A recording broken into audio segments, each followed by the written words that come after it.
What's up, everybody? I'm Caleb also known as NFL Caleb 22, and this is Ben the NFL during the off season of our futures betting. As always, who with me to go over all these bets is Derek Weatherly, also known as DWeezy. What's going on, man? What's up, man? Football's in the air. People been rocking out with the college football game. We got college just on the verge of starting up. We got NFL preseason starting up next week with the Hall of Fame game. And, you know, we're getting closer and closer to that week one opening kickoff. And so, like you said, we're here for these futures bets. You know, there's definitely some angles out there, I think, definitely some things to watch for with the division we're going to be talking about this week. If a couple teams can repeat what we saw out of them last season, at the same time, I think there's some big questions about a couple other teams in this division. Yes, as you mentioned, we will be going over the AFC South futures as we're going through every single division throughout up and all the way up until week one of the season. So yeah, we're getting a training camp just started. All the teams are at camp, and yeah, we're getting closer and closer, but not so close because you still have a lot of time to get your futures bets in, and that's what we're going to go over here now, starting with the favorite to win this AFC South division, and that with the best odds to win it, and that is the Houston Texans. We'll say what's up to my dad real quick, and we'll say what's up to Big Reg. What's going on? Thanks for tuning in, man. Great to have you here. But like I said, we're on Houston Texans with the best, the favorite to win at plus 105, best number I saw at various sports books. And their over under win total is set at 9.5. And yes, yeah, playoffs, yes, no. Minus 180 was yes at Caesar Sportsbook. That was the best number I saw. And Texans went from worst to first in the 2023 season. They were 10-7, won the AFC South. I think we were both kind of down on them. We didn't know too much. Rookie head coach, rookie quarterback coming in. We were kind of down. We didn't think they were gonna do very good, but they ended up surprising a lot of people. Um, you know, uh, having what they overcame, and they won. They got all the way to the playoffs. They won a playoff game, and they lost in the second round of the playoffs. But that's a lot better than a lot of people would have thought. So we'll say what's up to Jay. What's going on? What's NFL going understand. on? Yeah, yeah. And yeah. So what's up? Okay, yeah. But during the off season, they went out and they traded for Stephon Diggs.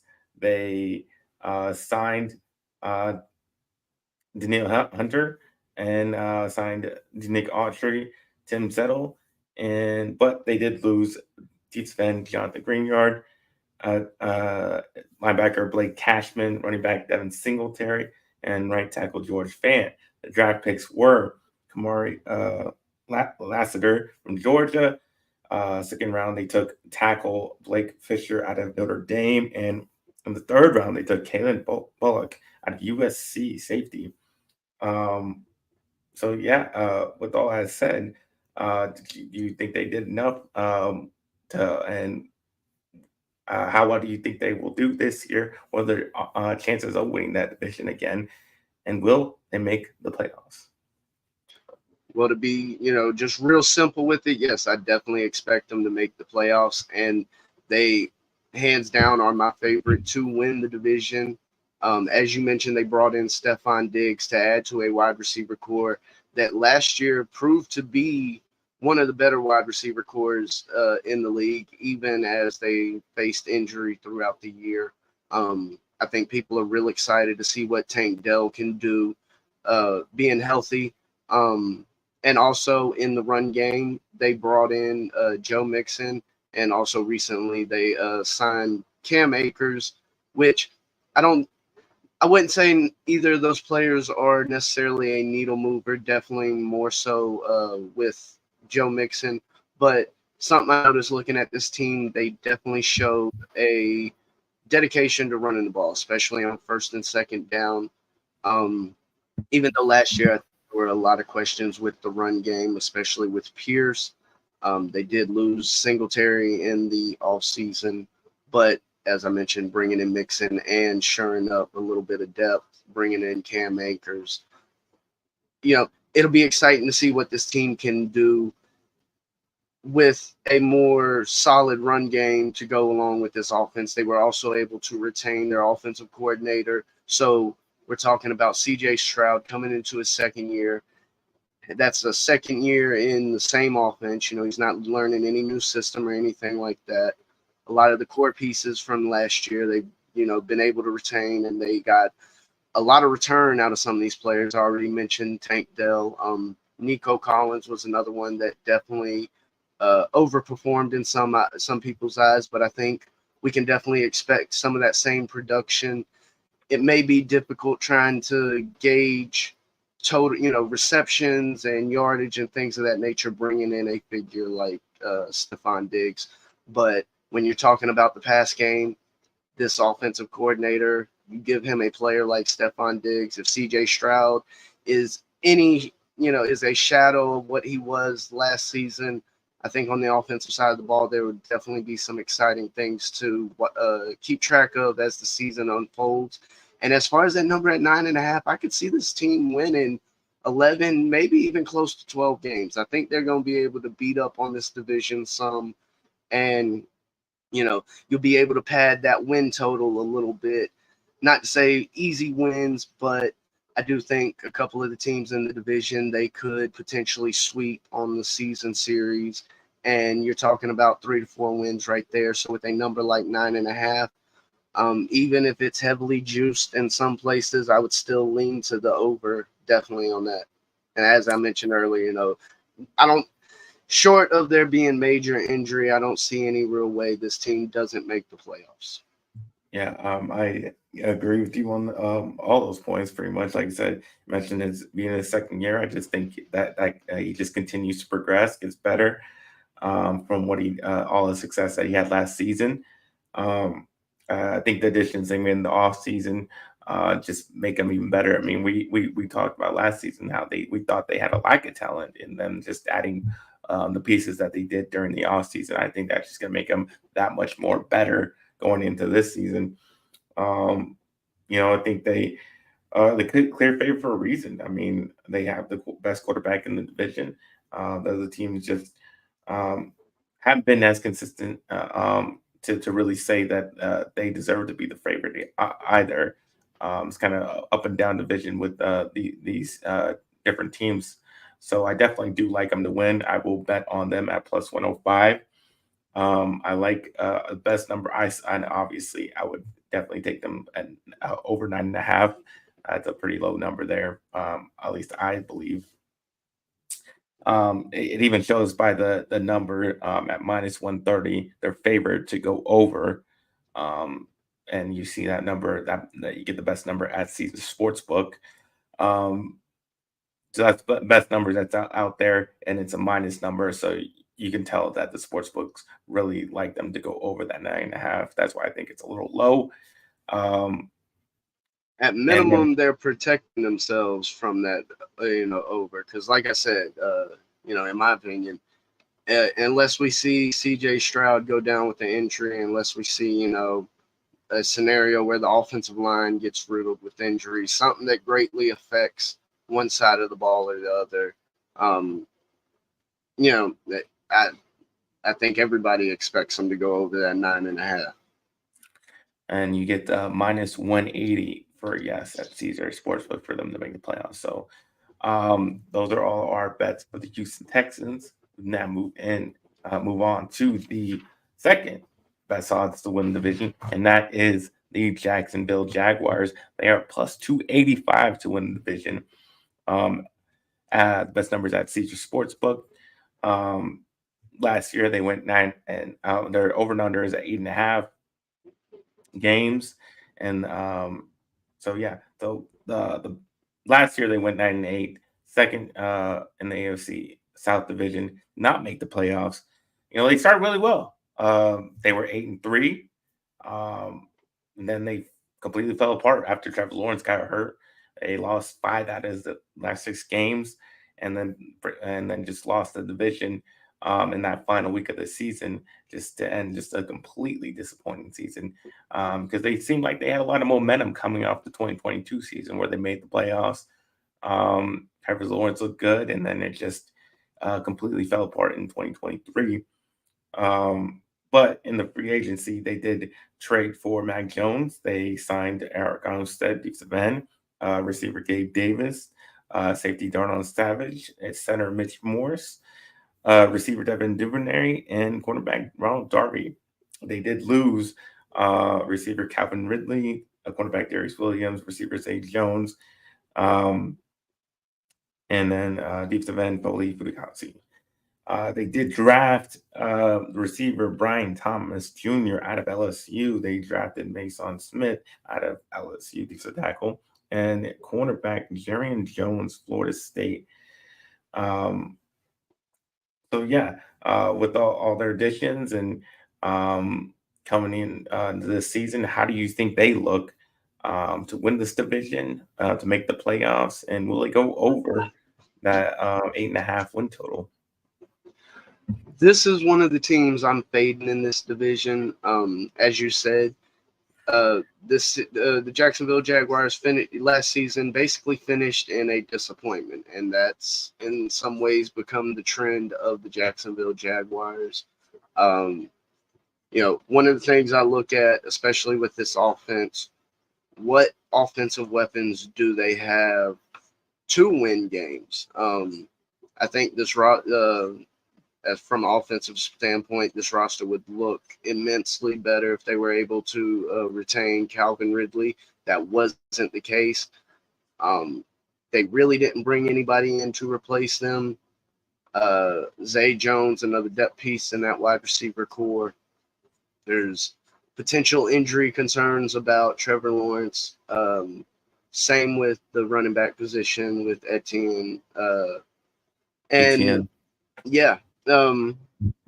So looking at this team from an offensive standpoint, I definitely have concerns about them being able to score enough to win games, especially if the defense isn't able to carry them. And, maybe it's a little bit of an ACC bias here, but I've had questions about Trevor Lawrence ever since he came into the league. This was a player that was essentially, right there, is Sunshine, Jay says, Daniel Jones. Yeah, Sunshine was a Daniel Jones type of signing. Yeah, man, I completely agree with you on again with this with your thoughts on the Jaguars. I'm fading them as well. I don't believe in them. I don't believe in Trevor Lawrence.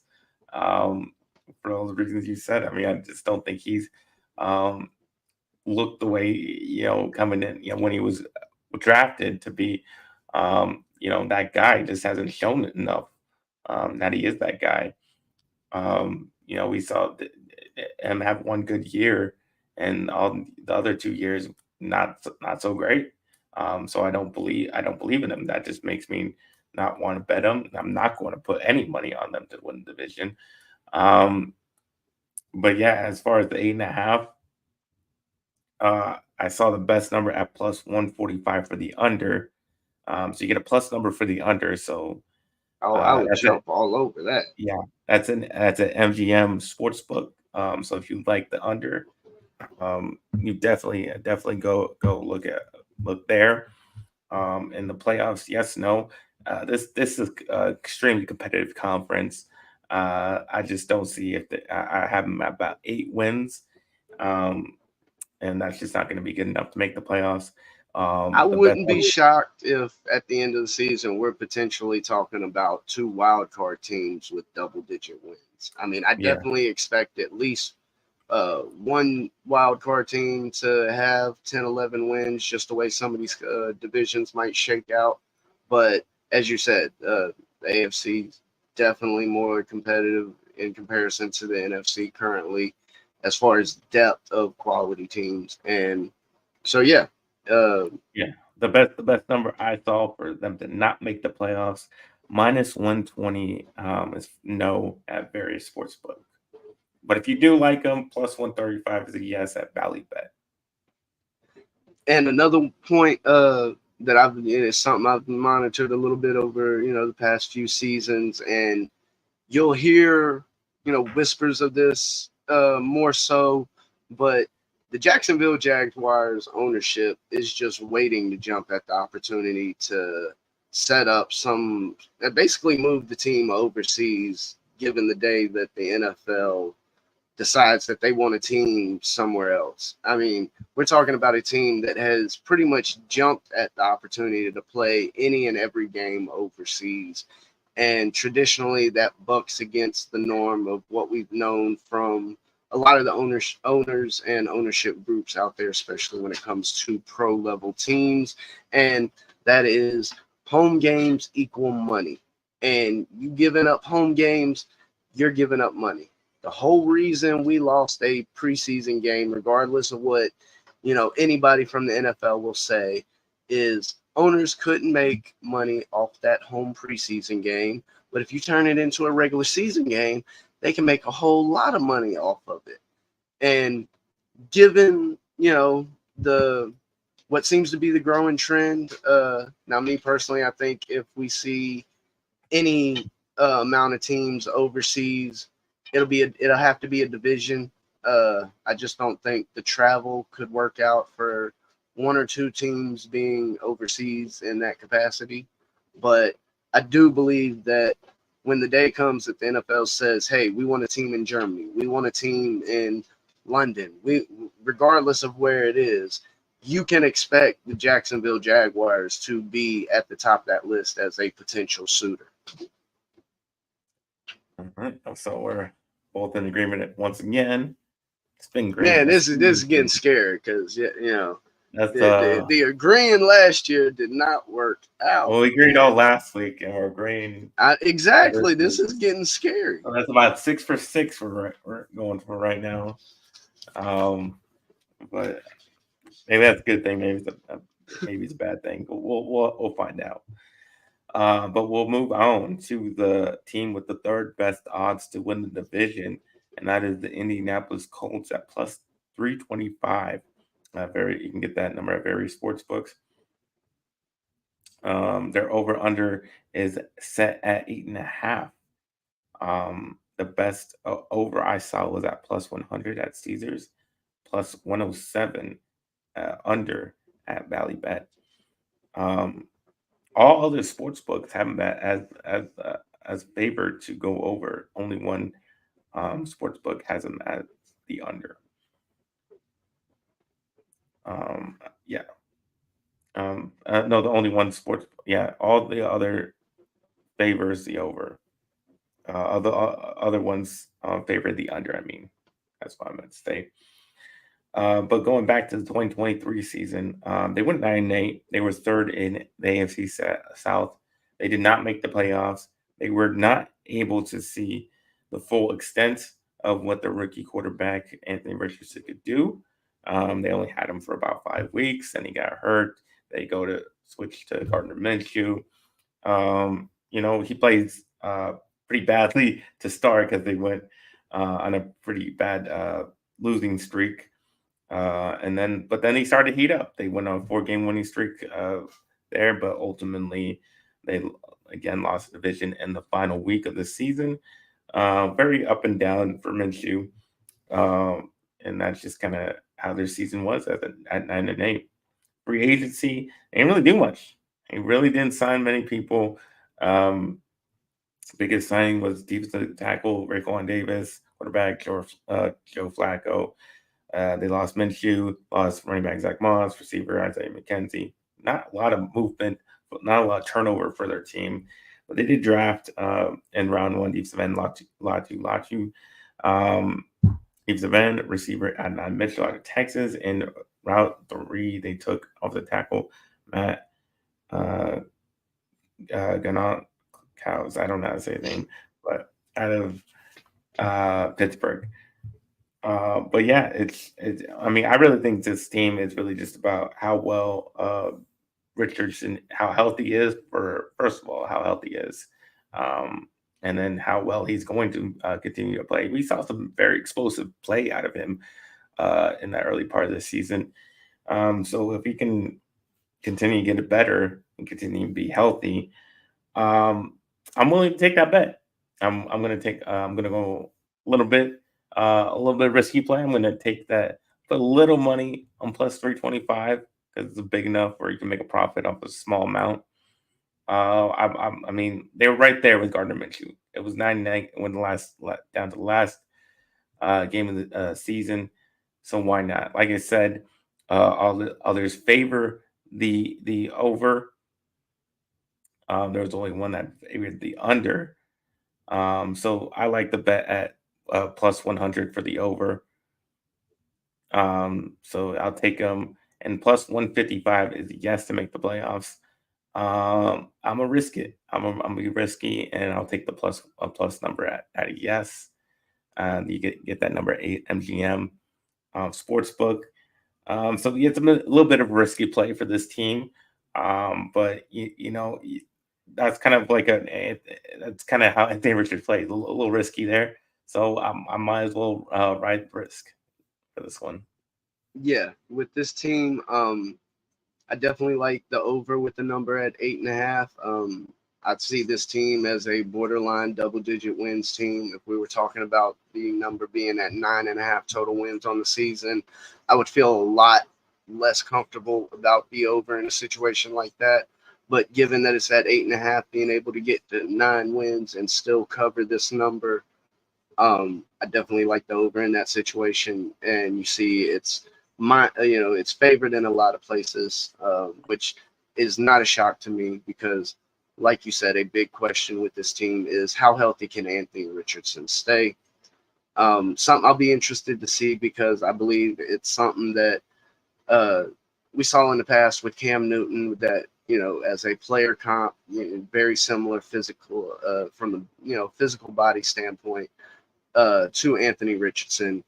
And in the NFL, he's not going to be able to run over everybody like he did on the college levels. And I do believe that a big reason why he ended up injured in the way he did was, that mindset that he can still run through everybody. And sadly, it's a great mindset to have. But unfortunately, with some players, we've heard it before. Availability is, the best trade out there. If you can't get out there on the field, it doesn't matter how good a player you are. So, can we see a full season with Anthony Richardson out there? We'd love to because, as you said, in 5 games, he sure was exciting from the small sample size we got to view last season. I think this coaching staff definitely shocked a lot of people out there. Just with the turnaround. Now we did see I guess the fuss or dispute between Taylor and ownership over a new contract. He was able to get a new contract, but I would not be surprised that maybe before the trade deadline we see him moved and traded somewhere because I get the feeling that his time in Indianapolis is coming to an end, and having a multi-year deal like that definitely makes you more palatable to potential trade suitors. It would take looking at the contract specifically, but I'd imagine, it wouldn't be difficult to get out of that last year or two, depending on what the contract looks like. And so, do we see a full season with Jonathan Taylor in Indy? These are big questions that when, it comes to these futures bets, these are the things that you have to think about from a season standpoint, because if you don't have these key pieces out there, you're handicapping a drastically different situation. Last year was a great example of that. By no means would you have looked at the Indianapolis Colts with Jonathan Taylor and Anthony Richardson out there offensively as you would with a team being led by Gardner Minshew. So, I'd love to see, the health not be a concern. Talking about this team and season in a vacuum like we are, definitely like the over 8.5. Definitely like them to, make the playoffs. This could be one of those wild card teams that potentially has double digit wins and just, didn't win the division outright. I definitely, as you said, being able to get them around plus 300, a little more to win the division, it's definitely a possibility because maybe Houston slips up a couple games, goes on a bad stretch. Houston could still easily make the playoffs, and we're talking about a team like the Colts winning the division outright. All right. What's up, Davon? And Jay says logjam at receiver with the Colts might be concerning.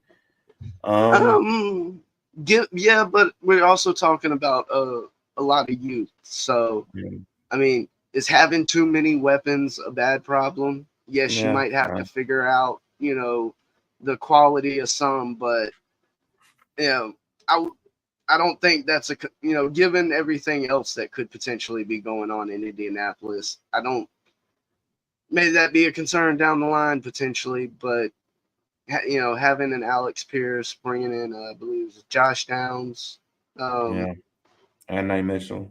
Yeah, like I said, if you're talking about a healthy Anthony Richardson, he's definitely got the arm talent to utilize those wide receivers if they can get downfield in open space. Yeah, I mean, I really thought we were gonna differ on that one. I thought that was the one, but man, yes, this is getting scary. Yeah. Well, all right, we'll get to the final team in this division with the worst odds to win it, and that is the Tennessee Titans at plus 1,000. You can get that number at Very Sportsbook. Yeah, and they have their over under set at 6.5 wins. And then playoffs, yes, no. I saw the best number at plus 400 for no. So yeah. This is a team I think a lot of people are not necessarily handicapping on them on base what they've seen on last year, but we're essentially talking about a completely different team than what we saw on the field last season, and that coaching staff and players. Yeah, I mean, they did. Well, we'll go back to what they did in 2023, 6-11 last. They didn't make the playoffs. I thought I was high on them. I was high on them going into that season because they had Tannehill back healthy. Vrabel's a good coach, but it just quickly fell apart. I mean, Tannehill was placed. Mike Vrabel got fired. Very disappointing season for the Titans. Off season, they obviously got a new head coach, Brian Callahan. But now their second year with Will Levis. They lost Derrick Henry. They signed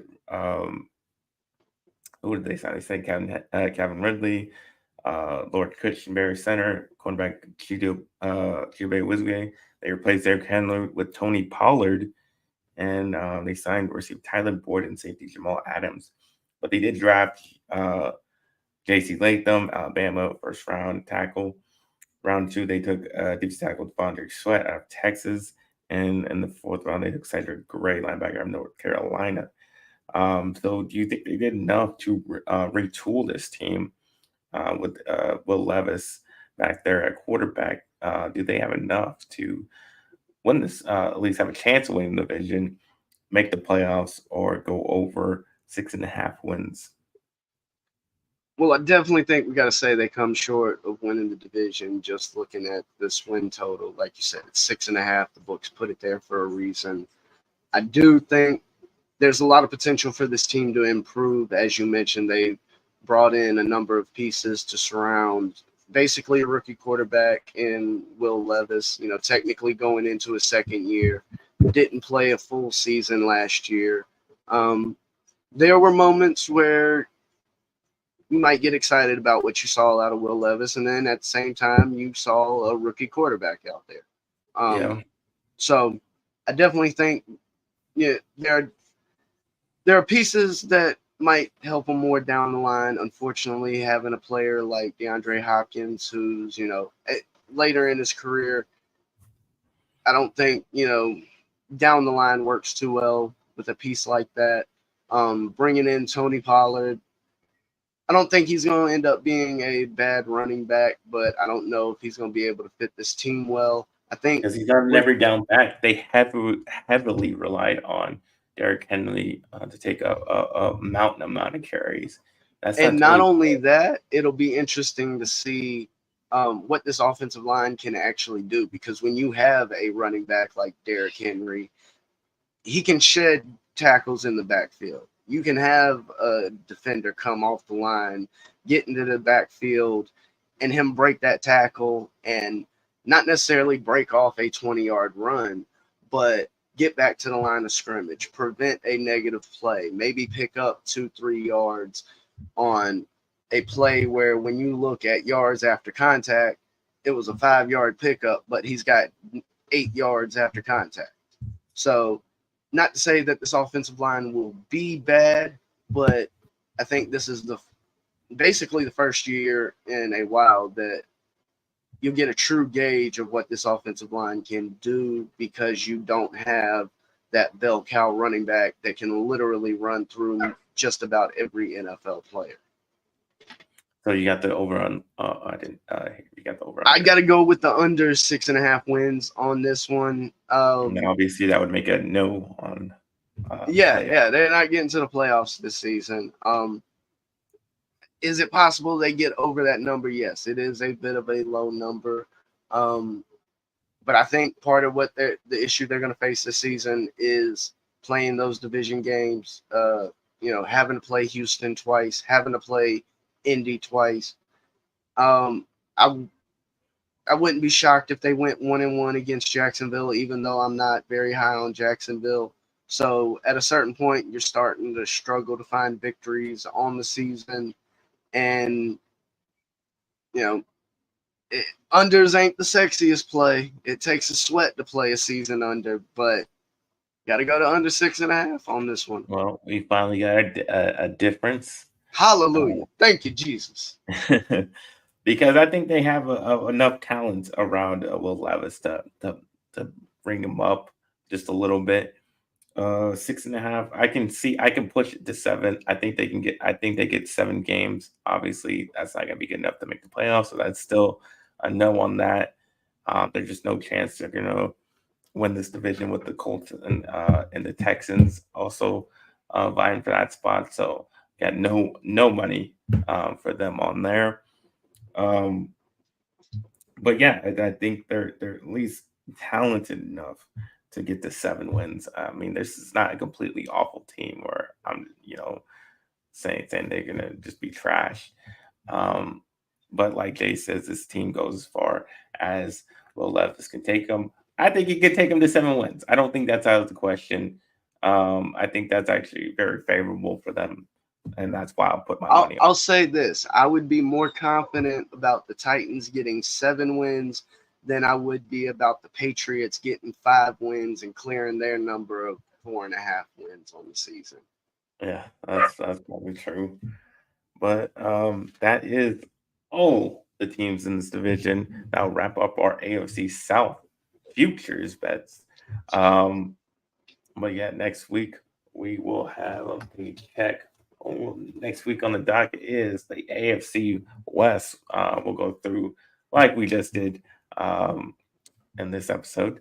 I went through all the teams in that division and telling you who we like and who we are putting our money on. But as for now, you can tell the people where they can find you, DWeezy. Yeah, they can reach me at Backyard Action Media here on YouTube and at the Yard Bets on Twitter. And you can find me at NFL Caleb 22 on Instagram and X/Twitter.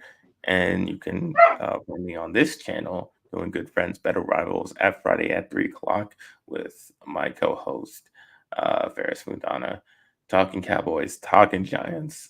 So tune in for that tomorrow. But like I always say, be safe betting.